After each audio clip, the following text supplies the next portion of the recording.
cette vidéo concerne les balances et les scorpions. On va aller voir un petit peu le domaine sentimental pour vous ce week-end avec l'oracle chakra du cœur. Donc surtout, vous gardez à l'esprit que ce ne sont que des pistes de réflexion. Je tiens toujours à le redire. Je le dis peut-être pas forcément dans toutes mes vidéos à chaque fois. Mais voilà, vous gardez vraiment votre bon discernement. En tout cas, pour vous, les balances et scorpions, on va aller voir pour ce week-end quel message on a à vous attribuer, quel message on veut justement vous délivrer du côté sentimental. Alors, balance, on vous parle de relations discrètes et secrètes. Alors, peut-être depuis le mois de juillet, donc ça fait quand même depuis très longtemps que cette relation discrète et secrète est d'actualité. Il va peut-être être question de falloir faire un choix ici, de décider avec quelle personne vous voulez être. Moi, je vous déconseille de garder cela pour vous. Je pense que si ça se fait depuis juillet, aux personnes à qui ça parle, vraiment faites l'effort et le pas justement de pouvoir enfin prendre une décision concrète.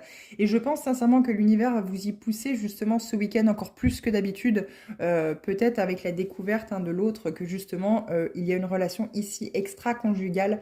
Donc faites attention, soyez le plus sincère possible pour que les choses se passent le mieux possible avec la personne qui malheureusement reste sur le carreau, bien entendu.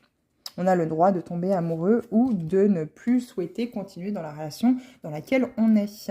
Scorpion, on vous parle d'enfant intérieur, blessure de rejet. Et oui, cette blessure de rejet qui est toujours très présente en vous.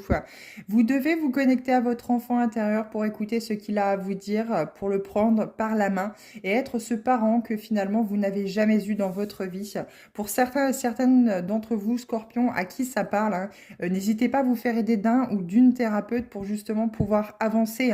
Une seule séance ne suffit pas. Après, je ne suis pas vendeuse, mais une seule séance ne suffit pas. Il y a besoin d'un travail constant et d'une implication de votre part très importante justement pour pouvoir sortir de cette blessure de rejet. Il faut d'abord la comprendre, l'accueillir, être présent aux côtés de cet enfant intérieur qui a besoin de vous, qui a besoin justement de l'amour de ce parent qu'il n'a pas eu pour pouvoir justement sortir de cette blessure de rejet qui est liée à la blessure d'abandon, bien entendu.